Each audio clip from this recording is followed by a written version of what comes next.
Isang mapagpalang umaga po sa ating lahat. Tara, samahan niyo kami sa aming outreach.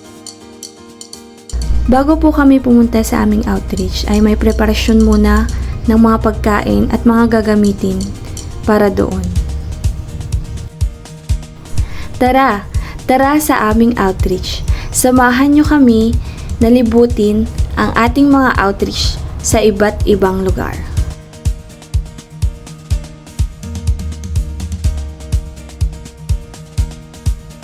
Ito ay sa Balingcan, Naway, Pangasinan. Makikita sa mga larawan na napakadaming mga bata.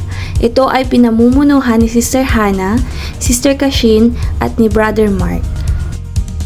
Kung babalikan natin ang mga nakaraan na linggo, ay makikita sa mga larawan doon na bilang lang ang mga bata na umaattend. Pero ngayon ay nadadagdagan pa sila. Tara naman sa Kauplasan, Santa Maria, Pangasinan.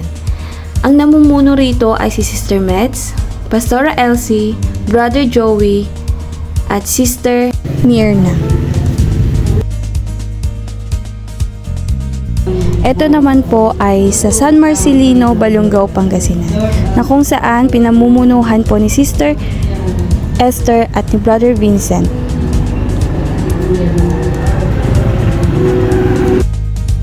At dito naman po tayo sa Carmen East Rosales, Pangasinan, kung saan namumuno po dito ay si Brother Charlie, Pastora Lot at si Sister Marites.